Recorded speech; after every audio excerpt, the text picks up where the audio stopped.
Oke, baik, assalamualaikum warahmatullahi wabarakatuh. Jumpa lagi dengan kakak. Kali ini dalam materi gelombang cahaya ya.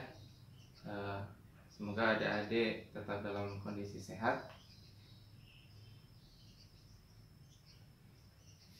Gelombang cahaya ketika di kurikulum KTSP merupakan pelajaran kelas 12.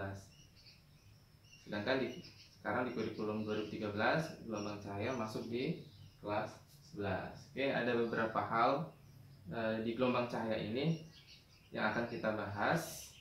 Oke, belajar bersama kakak fisika akan terasa lebih mudah dan menyenangkan. Baik, materi pertama yang kita bahas adalah materi interferensi.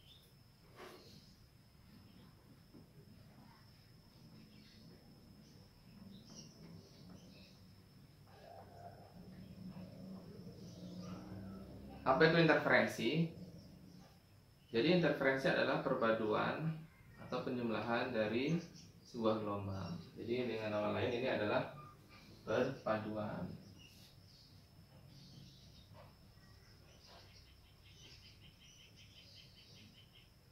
Oke, bisa disebut juga dengan percobaan Young ya, atau percobaan telah ganda.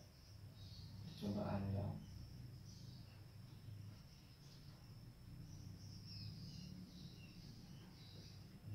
Oke. Baik, jadi interferensi itu ketika kita melewatkan dua berkas cahaya ke dalam dua celah ya, atau dikenal dengan celah ganda. Baik, ini kita akan gambar seperti ini. Di sini ada celah. Di sini ada celah. Kemudian di sini kita beri layar. Maka ini kita beri sumber cahaya.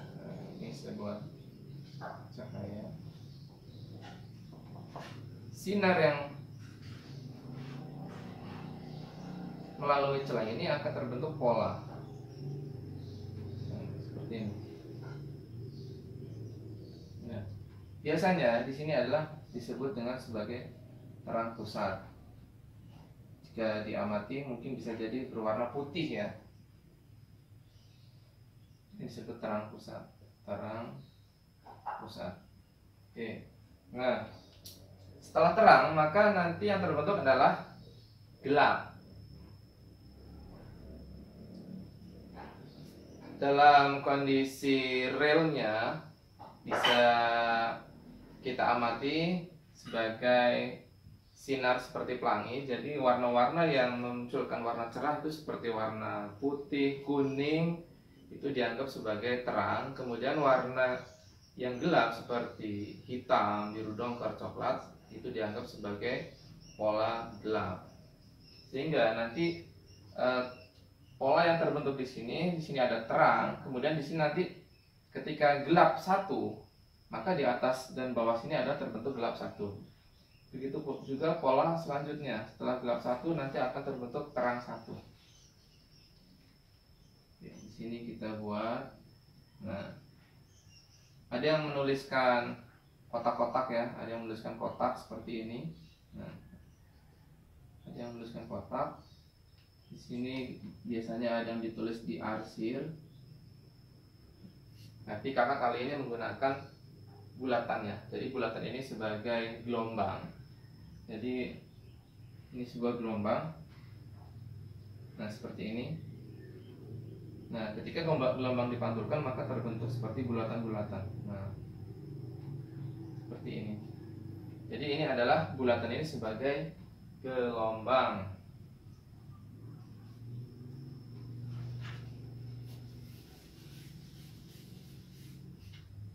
Oke, kita lanjut sekarang. Nah, jarak dua celah ini kita simbolkan dengan D, jarak antar celah. Kemudian jarak celah ke layar ini adalah sebagai layar ya, ini sebagai layar. Sebagai layar kita simbolkan dengan L. Nah, ini pola-pola bulat-bulatan ini kita simbolkan sebagai P. Nah, ya. Ini ada terang pusat, kemudian ini ada gelap satu, ini juga gelap satu. Ingat polanya, ke bawah ada gelap satu, ke atas juga ada gelap satu. Nah, seperti ini polanya. Setelah gelap lah, terbitlah terang. Jadi gelap satu, lanjutnya adalah terang satu. Di sini juga terang satu. Kalau kita teruskan, maka di sini akan muncul gelap dua. Ini ke atas juga ada gelap dua. Nah, begitu juga pola selanjutnya. Maka di sini akan terbentuk terang dua, maka di sini akan terbentuk terang dua. Nah, ini. Oke, kita lihat berapa jarak dari terang pusat ke gelap satu. Terang pusat tidak usah dihitung, maka kita langsung patokannya dari terang pusat ke gelap satu. Yang terbentuk adalah satu bulatan. Satu bulatan seperti ini. Nah, satu bulatan ini berarti adalah setengah gelombang. Nah, jika dua bulatan ini adalah satu panjang gelombang. Nah, ini terbentuk satu bulatan seperti ini. Jadi terang pusat ke gelap satu, ini yang kita hitung hanya satu bulatan, satu ondol-ondol ya. Jadi satu bulatan ini terbentuk setengah gelombang. Ini ketika gelap satu. Kemudian kita akan menghitung pita terang satu ke terang pusat. Kita lihat pita terang satu ke terang pusat. Terang pusat tidak usah dihitung, yang kita hitung langsung ke terang satu.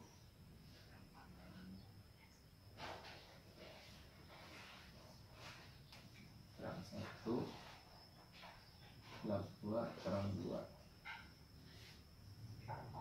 Oke, sekarang kita hitung pola terang satu ke terang pusat. Oke, lihat. Terang satu, kemudian ini ada gelap satu ke terang pusat, terbentuk ini ada dua bulatan. Nah, dua bulatan ini kita hitung satu, dua. Dua bulatan ini sebagai satu panjang gelombang. Oke, jika untuk pola terang satu, maka selisih pita yang terbentuk delta S-nya itu adalah satu panjang gelombang. Sedangkan untuk gelap satu yang terbentuk adalah delta S-nya ini adalah setengah panjang gelombang, gitu ya. Nah, jarak antar celah kita simbolkan D, kemudian jarak celah ke layar kita simbolkan dengan L, kemudian selisih pita terang dan gelap kita simbolkan dengan P, sehingga kita dapatkan rumus untuk interferensi sebagai berikut. D P per L sama dengan delta S lambda. Nah, kita jadi kotak, oke.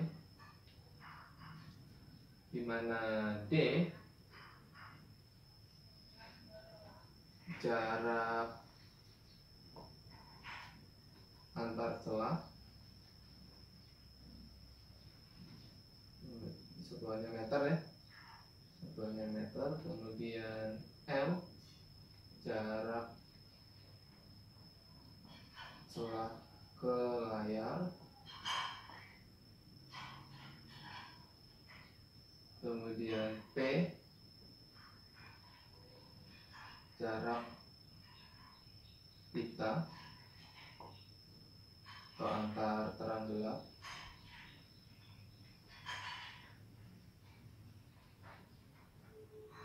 dan panjang lambda adalah panjang gelombang.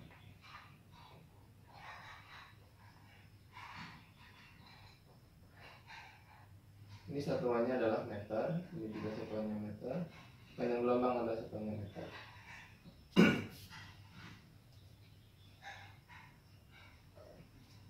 Oke. Di sini kakak menggunakan delta S Delta S adalah selisih pita ya. Jadi delta S itu nanti bisa dirubah untuk pola terang, maka delta S bisa diganti dengan N atau M. Di buku-buku ada yang menuliskan N, tapi ini kita buat sebagai M ya. Orde. Ini untuk pola terang atau interferensi maksimum.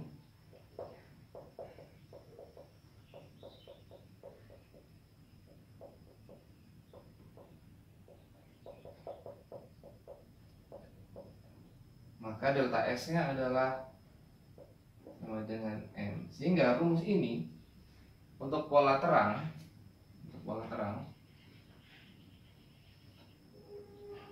garis maksimum, rumusnya menjadi dP per L sama dengan M lambda. Seperti itu.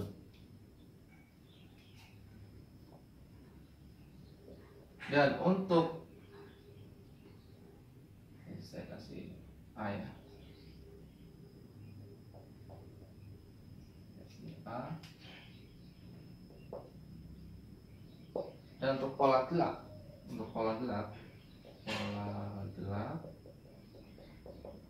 atau interferensi minimum,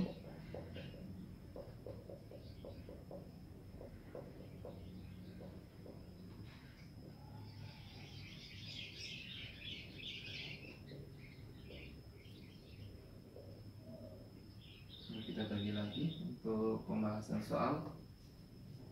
Untuk interferensi minimum, seperti kita lihat kembali, untuk pola gelap maka yang terbentuk ada setengah-setengahnya ya.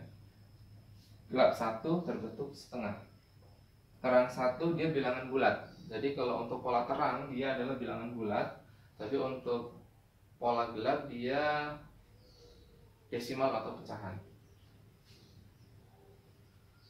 Untuk pola interferensi minimum maka rumus yang terbentuk adalah delta S-nya kita kurangkan setengah. Jadi M dikurang setengah ya. M dikurang setengah. Misal gelap 7 berarti 7 dikurang setengah, maka menjadi selisih pitanya adalah 6 setengah. Maka rumus yang terbentuk adalah dP per L. Gua dP buat lo, gua kasih dP buat lo sama dengan M dikurang setengah sama dengan lambda.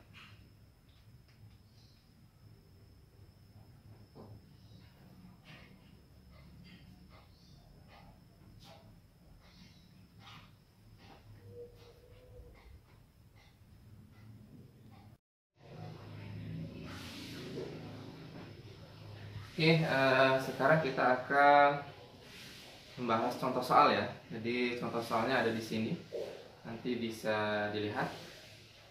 Nah, untuk sementara kakak bacakan dulu contoh soalnya. Sebuah percobaan interferensi dua celah menggunakan cahaya monokromatis 5000 Armstrong. Jarak antara kedua celah 1 mm dan jarak dari celah ke layar 1 meter. Jarak dari pita gelap pertama ke pita gelap ke-6 adalah titik-titik. Oke. Jadi kita akan menuliskan diketahuinya sebuah percobaan interferensi dua celah. Dua celah otomatis ini ya. Interferensi percobaan Young menggunakan cahaya monokromatis 5000 Armstrong. Jika ada kata-kata 5000 Armstrong itu berarti adalah panjang gelombang. Nah, 5000 Armstrong ini sebagai panjang gelombang. Nah, 1 Armstrong kita tahu adalah 1 kali 10 pangkat min 10 meter. Jadi ini 5000 dikalikan 10 pangkat min 10. Jadinya 5 kali 10 pangkat min 7. Kemudian jarak antara kedua celah. Jarak antara kedua celah berarti D. Nah, D-nya di sini adalah 1 mm. Nah, 1 mm. Kemudian jarak celah ke layar adalah 1 meter. Pertanyaannya adalah jarak dari pita gelap pertama ke pita gelap ke-6 berapa? Nah, P ya. Jadi jarak antar pita atau jarak dari pola terang gelap atau dari gelap ke gelap atau terang ke terang itu dapat disimbolkan dengan P. Gelap 1 ke gelap ke-6. Oke, jadi kita akan membahasnya. Langkah pertama kita tentukan dulu adalah delta S-nya atau selisih pitanya ya. Nah, kita tahu untuk pola gelap maka dia adalah orde dikurang setengah ya. Gelap 1 berarti 1 dikurang setengah. Seperti ini. Gelap 1 terang pusat gelap 1 berarti kan ini terbentuk setengah gelombang ya. Berarti gelap 1 ini delta S-nya adalah setengah. Untuk gelap ke-6 maka 6 dikurang setengah ya. 6 dikurang setengah. Kalau gelap 7 berarti 7 dikurang setengah gitu. Berarti ini delta S-nya adalah 5,5 ya, atau 5,5. Sehingga kita mendapatkan selisih total dari pitanya gelap 1 gelap 6, maka delta S-nya adalah 5,5 boleh desimal dikurang setengah, maka kita dapat 5. Oke, kita dapatkan delta S-nya adalah 5. Lalu setelah itu kita masukkan ke rumus yang ini. Oke, kita masukkan ke rumus. Jawab. Rumusnya D P per L sama dengan delta S-nya ini 5. Kemudian lagi panjang gelombang. Nah, D-nya ini sudah ada D-nya. D-nya 10 pangkat min 3. Karena ditanya P, maka biarkan saja P-nya. Kemudian L-nya adalah 1 meter 5. Nah, panjang gelombangnya ini. Panjang gelombangnya 5 kali 10 pangkat min 7. 5 kali 10 pangkat min 7. Oke. 5 kali 5 adalah 25. 10 min 7. Nah, ini 10 pangkat min 3. Perkalian beda ruas akan menjadi pembagian. 10 min 3. Maka yang dihasilkan adalah 25 kali 10 pangkat min 4 meter. Oke, atau boleh juga jadikan notasi ilmiah 2,5 kali 10 pangkat min 3 meter. Oke. Nah, ini untuk di pilihan opsinya ini diminta dalam milimeter. Tinggal dikalikan 1000 atau tinggal dikalikan 10 pangkat 3. Jadi kalau dijadikan milimeter maka tinggal dikalikan 10 pangkat 3 ya. Ini 2,5 dikali 10 pangkat min 3 dikali 10 pangkat 3, sehingga dapatnya adalah 2,5 mm. Jadi kalau dalam milimeter ya langsung saja 2,5, kalau dalam meter boleh yang ini ya. Nah, itu pembahasannya. Mudah kan? Mudah dan insya Allah tidak susah. Oke, sekarang tantangannya. Soalnya sama. Nah, tapi yang ditanya adalah jarak ya dari pita atau dari gelap 1 ke terang 6. Nah, yang ditanya tetap P ya, sama, yang ditanya tetap P. Soalnya sama. Ini panjang gelombangnya tetap 5000 Armstrong, kemudian D-nya 1 mm, L-nya 1. Yang ditanya adalah gelap 1 ke terang ke-6, berapa jaraknya yang terbentuk. Jadi yang ditanya adalah jarak dari pita gelap 1 ke terang 6. Silahkan jawabannya dituliskan di kolom komentar. Oke, itu saja untuk materi interferensi. Mudah. Kita bertemu lagi di materi selanjutnya, yaitu difraksi. Ada 2, difraksi celah tunggal dan difraksi isi. Tetap semangat, sukses selalu. Saya akhiri. Wassalamualaikum warahmatullahi wabarakatuh.